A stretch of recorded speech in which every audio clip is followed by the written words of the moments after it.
Assalamualaikum warahmatullahi wabarakatuh. Halo Sobat Naker dimanapun Anda berada, apa kabar? Semoga senantiasa sehat dan semangat selalu. Selamat datang di ruang virtual Intan Jatim, Informasi Tenaga Kerja dan Transmigrasi Jawa Timur. Acara ini dipersembahkan oleh Dinas Tenaga Kerja dan Transmigrasi Provinsi Jawa Timur. Baik, pada episode 7 kali ini senang sekali bersama saya Umu, kita akan membahas tentang Job Market Fair yang akan diselenggarakan oleh UPT Balai Latihan Kerja Surabaya pada tanggal 21 November 2023 dengan mengusung tagline Merdeka Berkarir, mendukung fleksibilitas pasar kerja yang inklusif di Jawa Timur.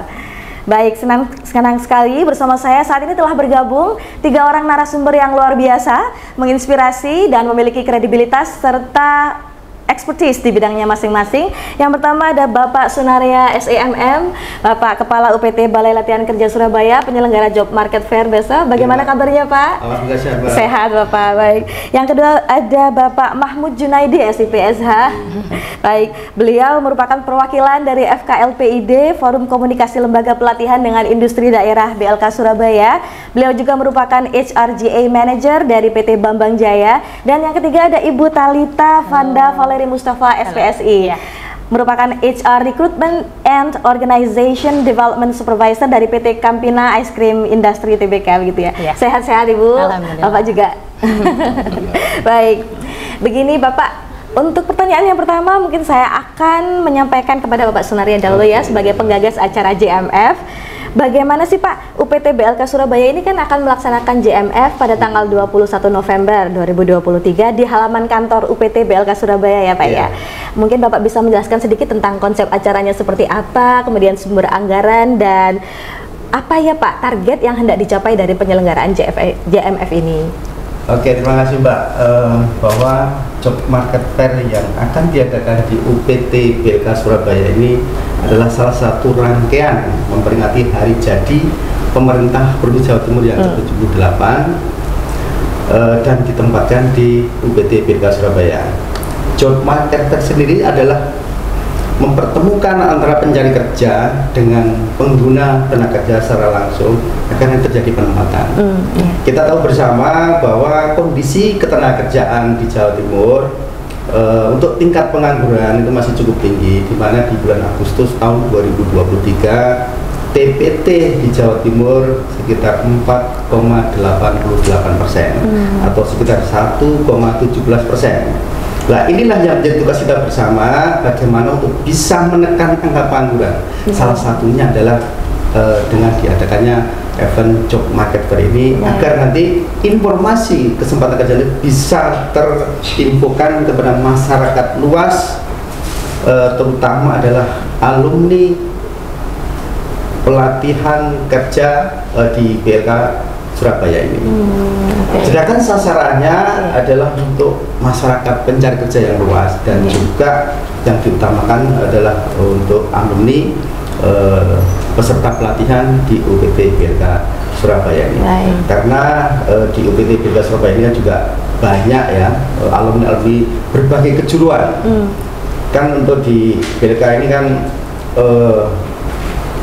outputnya adalah terampil, tapi outcome-nya adalah penempatan. Nah, bagaimana memfasilitasi penempatan? Salah satunya adalah dengan adanya event job fair ini, sehingga akan dipertemukan ya untuk bisa mengisi lowongan-lowongan yang akan disajikan di dalam kegiatan event job fair tersebut.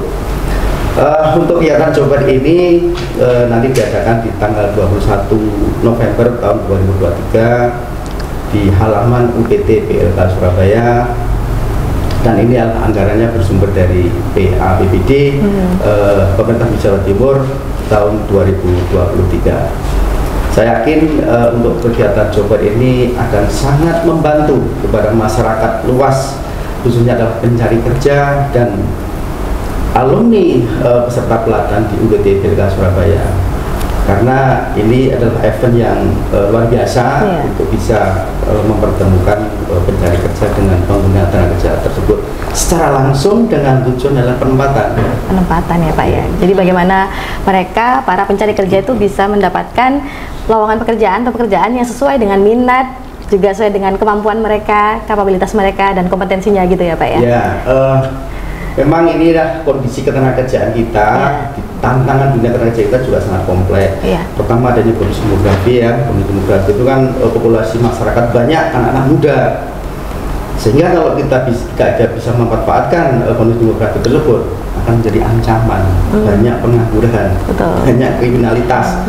Tapi di sisi lain dengan adanya bonus demografi itu bisa menjadi peluang karena banyak yang bekerja sehingga pengangguran bisa ditekan.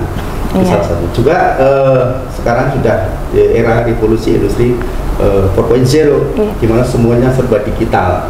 Itu yang harus diketahui oleh masyarakat pencari kerja khususnya di era seperti sekarang ini, karena suka tidak suka, mau tidak mau kita harus bisa mengikuti di era revolusi seperti sekarang ini. Baik, selanjutnya ini penasaran nih Pak, kira-kira perusahaan apa saja ya Pak yang membuka peluang kerja yang mengikuti JMF di BLK Surabaya? Ada berapa perusahaan dan ada berapa lowongan pekerjaan sih Pak yang tersedia?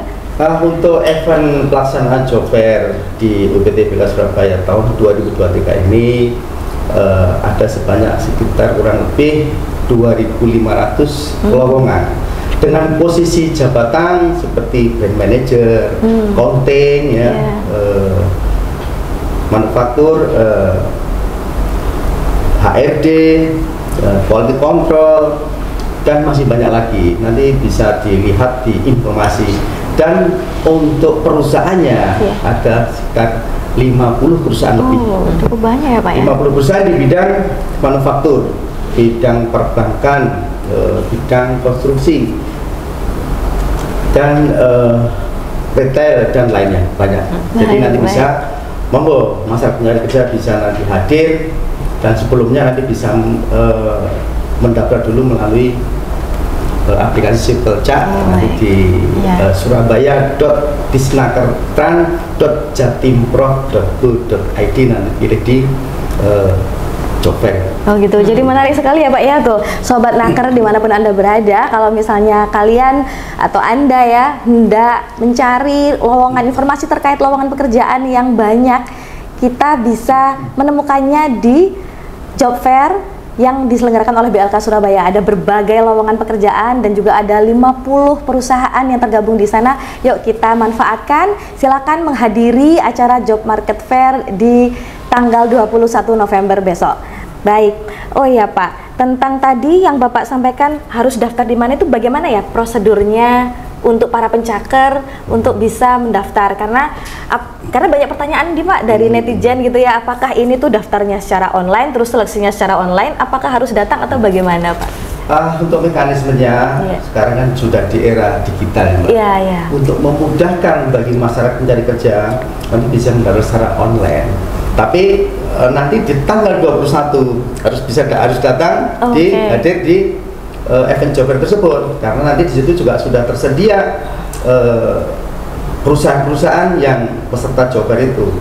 Jadi untuk mekanismenya nanti masyarakat pencari kerja bisa buka di internet melalui surabaya.disnakertran.jatimprof.go.id, nanti pilih Simpelcak. Dan ini di situ ada menu, nanti login, email dan sebagainya, pilih job fair, dan nanti juga bisa memasukkan CV dan sebagainya, dan nanti juga bisa milih informasi lowongan. Nanti ada dapat barcode, barcode nanti untuk masuk di event job fair. Jadi sekarang mudah, dan juga nanti yang mungkin yang kesulitan nanti bisa langsung datang ke lokasi.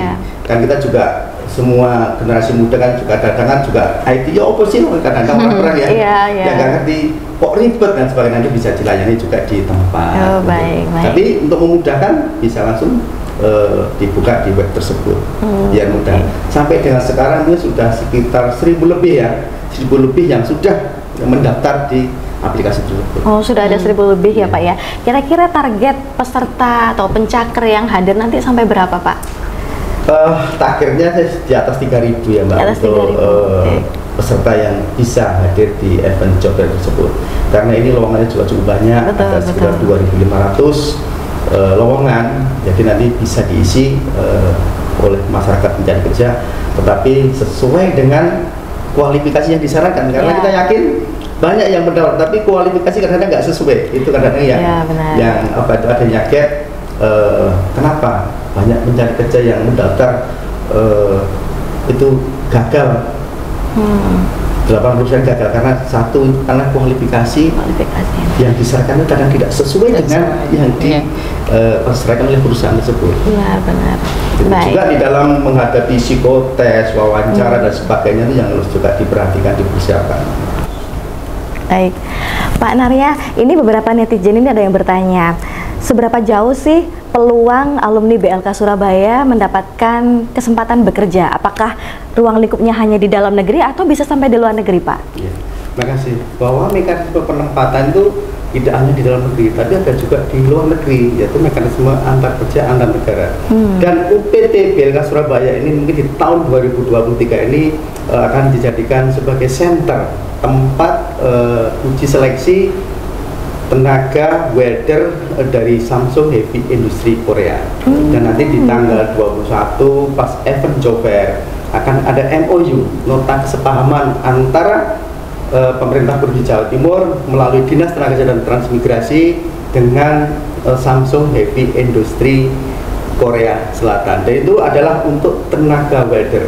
Jadi di sini bagaimana UPT BLK menyiapkan workshop dan nanti juga alumni pelatihan supaya nanti bisa ikut seleksi dan bisa ditempatkan di Korea, karena output daripada pelatihan adalah kompeten dan outcome-nya adalah penempatan, salah satunya bisa ke luar negeri tersebut.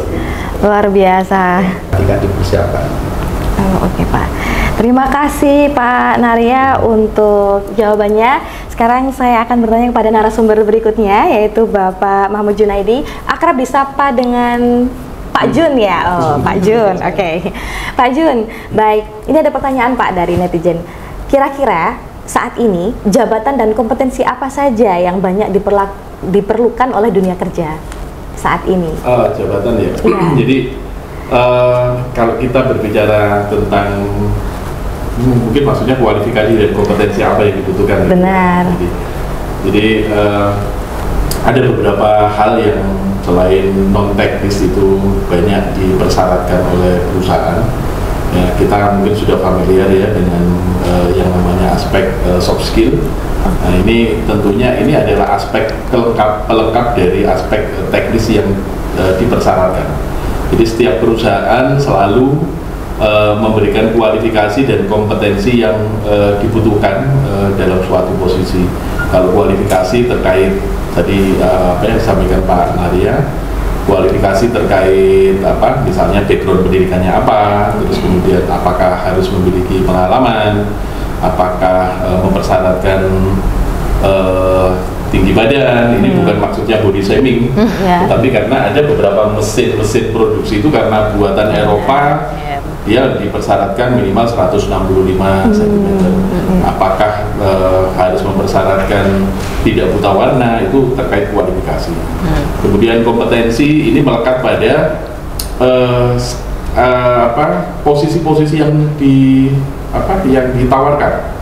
Jadi pelamar harus pandai-pandai melihat kualifikasi dan kompetensi yang dibutuhkan di posisi yang ditawarkan, sehingga tidak sampai kemudian yang tidak memiliki kualifikasi dan kompetensi melamar sia-sia akhirnya. Berbicara kompetensi ya kembali lagi skill apa yang dibutuhkan dalam posisi tersebut, ya hard skillnya itu kan soalnya menunjang istilahnya kalau kita di industri itu kan selain kualifikasi dan skill minimum apa yang diperlukan untuk seseorang bisa melakukan pekerjaan tersebut. Itu pencari kerja harus betul-betul pandai-pandai melihat terkait kualifikasi dan kompetensi. Terus kemudian aspek lain yang nggak kalah penting adalah tadi ya soft skill. Nah itu ini yang harus dipersiapkan, ya, bagaimana kandidat ini memiliki soft skill yang bagus, mempersiapkan soft skillnya yang bagus untuk menyongsong atau memenangkan persaingan kerja. Aspek soft skill ya yang basic yang biasa kita butuhkan adalah kemampuan berkomunikasi. Ini penting. Bagaimana cara menyampaikan informasi secara jelas, runtut dan detail. Nah itu memiliki nilai lebih. Tahunya dari mana? Kita tahu orang ini punya kompetensi atau soft skill komunikasi yang bagus. Sekali lagi, pada saat interview itu adalah momen yang tepat untuk melihat seseorang memiliki kualifikasi kompetensi yang bagus atau tidak. Setidaknya kandidat mulai berlatih memperkenalkan diri, terus ya background pendidikan, terus kemudian background keluarga, terus kemudian pengalaman yang sesuai, yang align dengan posisi yang ditawarkan. Betul. Bila mana Pak, biasanya gitu Pak, bila mana nggak punya pengalaman, BLK ini kan sudah melatih. Nah, melatih bersertifikat itu juga udah masuk kategori pengalaman. Kadang-kadang ini yang terlupakan atau terlewatkan oleh kandidat. Kadang mereka pernah magang di suatu perusahaan atau praktek kerja di suatu perusahaan, tetapi lupa untuk meminta portofolio. Padahal itu penting untuk membuktikan bahwa mereka align atau sesuai dengan kualifikasi yang kita tawarkan. Jadi kemampuan berkomunikasi, terus kemudian interpersonal skill, interpersonal skill ini penting untuk dimiliki setiap kandidat. Bagaimana mereka bersikap pada saat interview. Nah, kalau interview ini kan kita kalau melihat ini kan orang punya confident yang cukup itu kan dengan berani menatap pewawancara. Ya, ini tolok ukurnya salah satu tolok ukur. Kemudian sikap pada saat wawancara seperti apa. Itu juga kiat-kiat yang istilahnya bisa membuat kandidat itu punya nilai lebih, nilai lain, sehingga dia punya peluang untuk memenangkan persaingan kerja. Begitu ya Pak ya, jadi harus menyiapkan soft skill, kemudian hard skill, dan jangan lupa ternyata portofolio adalah hal yang sangat dipertimbangkan oleh perekrut begitu ya Pak ya. Dan portofolio itu bisa berupa surat keterangan bahwa yang bersangkutan pernah magang, juga bisa berupa telah mengikuti pelatihan di BLK Surabaya gitu misalnya ya Pak ya. Iya, itu sudah kita lihat karena saat pertama ada lamaran yang masuk, yang pertama kita lihat siapa-siapa yang memiliki pengalaman yang ada kemiripan dengan posisi yang kita tawarkan. Oh, baik. Terima kasih. Tentang Pak Junaidi ini kan juga perwakilan dari FKLPID ya Pak ya. Itu barangkali Bapak bisa menjelaskan sedikit tentang bagaimana sih kemitraan antara FKLPID dengan BLK Surabaya? Ya. Jadi ini adalah bentuk kemitraan yang bagus menurut saya, mendekatkan antara dunia industri dengan Dinas Tenaga Kerja, dalam hal ini FKLPID, bagaimana kemudian UPT Pak Sunaria ini mendesain pelatihan sesuai dengan kebutuhan industri. Ini juga penting gitu. Jadi betul-betul kemitraan yang terbentuk ini langsung ya, istilahnya antara yang dilatih, antara yang dipersiapkan dengan kebutuhan teman-teman ini kan semakin dekat. Jadi Dinas Tenaga Kerja dalam hal ini PT BLK ini mampu mendesain pelatihan dengan melihat yang dibutuhkan perusahaan seperti apa. Oh, menarik sekali. Ini semakin mendekatkan. Saya yakin ya adjustment pasti akan kita lakukan. Dan ini semakin mendekat. Ya. Terima kasih informasinya Pak Jun. Sekarang saya akan beralih kepada narasumber ketiga, Ibu Talita dari Campina ya Ibu. Ini Bu ya, estimasi sebagian besar peserta dari JMF nanti itu kan berasal dari Gen Z ya. Gen Z. Nah, menurut Ibu nih sebagai seorang praktisi di dunia HR, bagaimana tips bagi Gen Z untuk memenangkan kompetisi dalam peluang job fair ini? Oke, mungkin untuk Gen Z ya di luar sana ya, yang pertama yang dibutuhkan itu adalah mereka harus tahu yang mereka inginkan itu apa, gitu Mbak. Jadi harus clear gitu loh, passion mereka mungkin di mana, kemudian mereka tuh jagonya di mana, kompetensinya di mana, itu pertama. Kemudian yang kedua adalah meningkatkan competitiveness ya, artinya mereka harus sering-sering ikut sertifikasi mungkin, atau misalnya bootcamp atau training-training gitu, karena sertifikat itu tadi juga nanti akan sangat dipertimbangkan ketika kita seleksi administrasi gitu ya. Kemudian yang ketiga harus research ya, do your research ya, karena ketika kita, contohnya ketika mau JMF ini ya Mbak ya, itu mungkin para peserta yang Gen Z nih ya bisa lihat dulu posternya. Oh, di poster ini perusahaannya itu ada apa aja sih gitu misalnya. Oh, aku pengen nih kerja di perusahaan ini gitu. Perusahaan ini tuh bergerak di bidang apa sih mungkin. Kemudian dari posisi yang diinginkan, job desk-nya tuh biasanya ngapain aja, atau mungkin gajinya berapa gitu. Gitu. Kemudian nah ini yang paling penting adalah harus targeted CV. Jadi CV itu sebenarnya nggak perlu satu aja ya, tapi CV itu bisa disesuaikan dengan apa namanya yang ditargetkan gitu ya. Jadi misalnya aku pengen nih, jadi misalnya Thalita punya pengalaman di bidang marketing dan juga HR gitu ya. Tapi Thalita pengen nih kerjain bagian HR. Ya udah, di bagian marketing itu mungkin bisa diminimalisir dan ditonjolkan di bagian HR. Karena sesungguhnya ya Mbak Umu ya, ketika HR itu seleksi administrasi CV, kita tuh paling cuma 1 menit gitu. Jadi kita tuh langsung target ke mungkin misalnya kita ke pengalamannya, ke background pendidikannya, ke sertifikatnya dia gitu. Jadi yang kurang lebih seperti itu sih. Ya, menarik sekali. Kalau menurut Mbak Thalita sendiri, kualifikasi terpenting itu dilihat dari pendidikan atau kompetensinya? Kalau background pendidikan sebenarnya memang ketika linear dengan apa namanya pekerjaan mereka, akan sangat membantu ya sebenarnya, tapi bukan satu-satunya faktor gitu ya. Yang penting adalah kalau menurut saya sih knowledge, skill sama attitude gitu ya. Jadi ketika kamu punya apa namanya knowledge yang memadai untuk bekerja di bidang itu pasti kamu akan lebih dilihat oleh HR gitu. Kemudian skill ya, entah itu tadi yang sudah disebutin sama Pak Jun juga, soft skill dan juga hard skill sangat dibutuhkan gitu ya.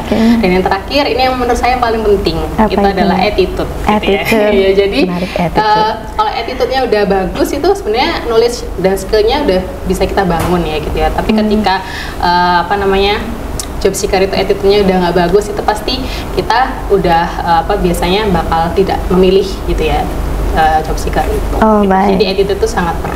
Sangat penting. Oke, terima kasih. Kayaknya kita perlu closing statement gitu ya Pak ya. 1 kalimat saja dari Pak Jun, silakan. Proses perekrutan itu saya yakin Mbak Thalita sama saya punya perspektif yang sama ya. Ketika kita merekrut, we hire character and then we train skill. Menarik sekali. Skill itu bisa dibangun, tadi ya, knowledge skill itu bisa dibangun. Kalau kita dapat yang attitude-nya nggak bagus, ya sudah. Terima kasih dari Pak Narya. 1 kalimat Pak, closing. Terima kasih. Ini kan event jobber yang luar biasa. Jadi marilah bagi masyarakat umum pencari kerja dan khususnya alumni peserta pelatihan UTBK Surabaya, ikutilah event seperti ini karena ini akan sangat membantu Anda dalam menemukan job sesuai yang diinginkan. Jadi dan ini juga semuanya gratis. Terima kasih. Keren sekali. Dan terakhir dari Ibu Thalita.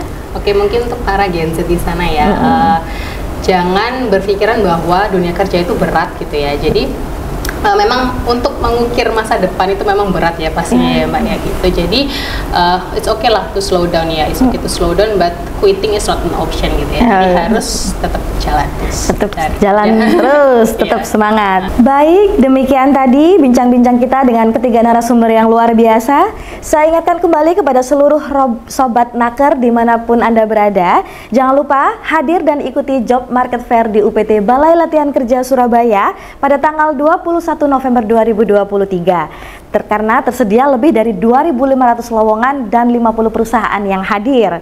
Baik, terima kasih Bapak Sunarya, Bapak Mahmud Junaidi, dan Ibu Thalita atas kehadirannya di studio Intan Jawa Timur. Sebelum kita akhiri sesi ini, boleh kita salam semangat, salam optimis terlebih dahulu. Jatim bangkit, terus melaju. Sekali lagi, Jatim bangkit, terus melaju. Terima kasih, saya Umu beserta seluruh kru Intan Jatim mohon izin undur diri dan sampai ketemu di episode Intan Jatim selanjutnya. Wassalamualaikum warahmatullahi wabarakatuh.